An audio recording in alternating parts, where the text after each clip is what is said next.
Assalamualaikum warahmatullahi wabarakatuh. Kami dari kelompok 2 mata kuliah fonologi. Di sini kami akan mempresentasikan hasil diskusi materi tentang dasar-dasar analisis fonem dan prosedur analisis fonem.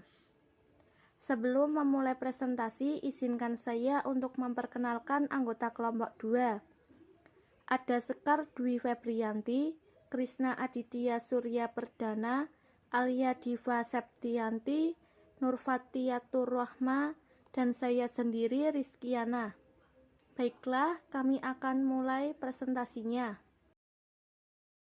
Dasar-dasar analisis fonem adalah pokok-pokok pikiran yang dipakai sebagai pegangan untuk menganalisis fonem-fonem suatu bahasa. Pokok-pokok pikiran tentang bunyi berbentuk pernyataan-pernyataan yang lumrah atau maklum sehingga tidak perlu dipersoalkan lagi.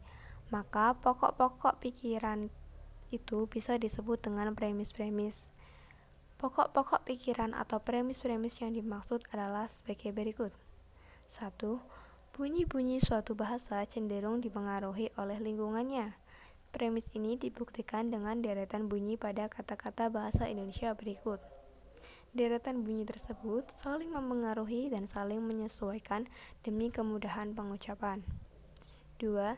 Sistem bunyi suatu bahasa berkecenderung bersifat simetris. Kesimetrisan sistem bunyi bisa dilihat pada bunyi-bunyi bahasa Indonesia. Pemikiran pola simetris ini bisa dikembangkan pada sistem bunyi yang lain ketika menemukan fonem-fonem yang menyangkut bunyi-bunyi bahasa yang diteliti, baik pola-pola atau sistem pengucapan maupun pola-pola atau sistem fonemnya. 3. Bunyi-bunyi suatu bahasa cenderung berfluktuasi. Gejala fluktuasi ini sering dilakukan oleh penutur bahasa, tetapi dalam batas-batas wajar, yaitu tidak sampai membedakan makna. Berikut contohnya. 4.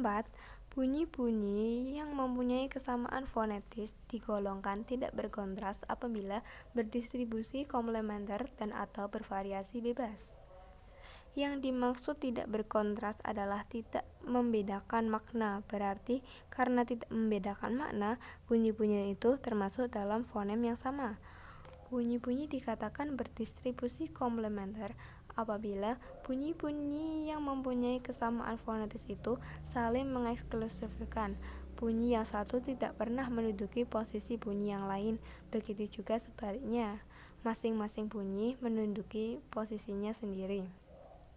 Contohnya berikut ini.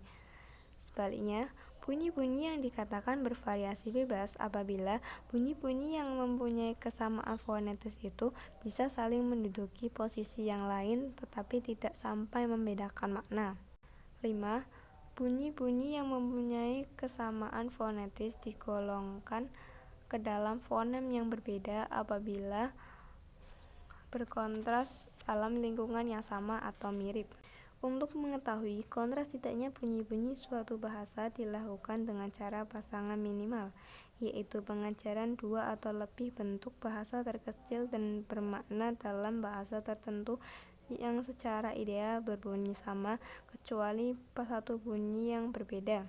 Berikut contohnya. Prosedur analisis fonem. Dari sekian banyak prosedur yang ada, prosedur berikutlah yang sering dilakukan karena lebih praktis. 1. Mencatat korpus data setepat mungkin dalam transkripsi fonetis.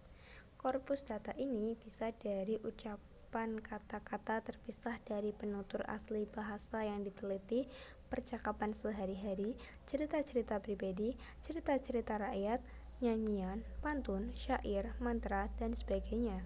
Agar ucapan-ucapan tersebut bisa didengar dengan ulang untuk memantapkan hasil transkripsi fonetis, sebaiknya direkam dengan tape recorder. Pada saat pencatatan, kita harus yakin bahwa hasil transkripsi fonetis adalah benar dan diperoleh dari korpus data yang representatif apa adanya dan tanpa rekayasa. Misalnya, kalau dari korpus bahasa Indonesia berikut. 2.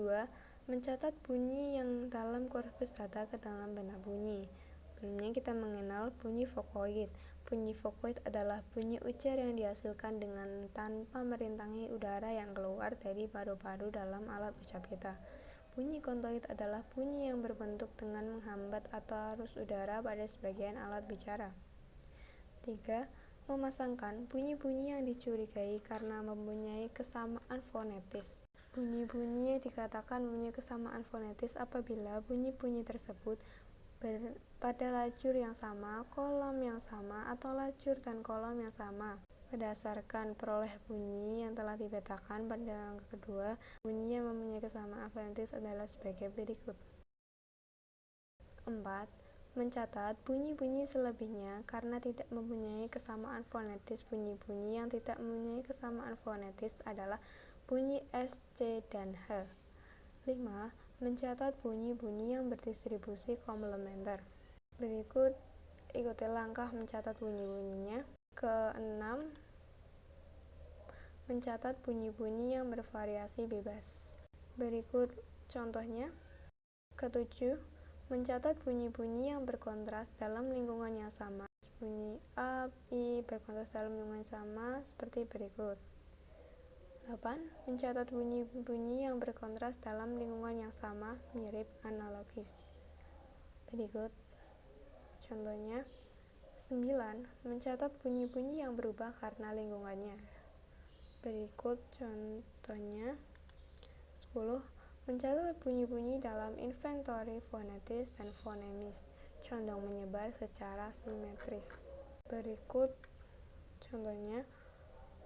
11. Mencatat bunyi-bunyi yang berfluktasi. Berikut langkahnya.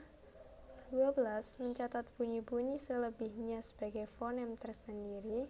Bunyi-bunyi sebaliknya selebihnya adalah SCH. Bunyi-bunyi tersebut dianggap sebagai fonem tersendiri, yaitu SCH.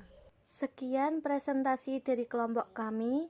Mohon maaf apabila ada kesalahan atau kekurangan dalam penyampaian. Terima kasih. Wassalamualaikum warahmatullahi wabarakatuh.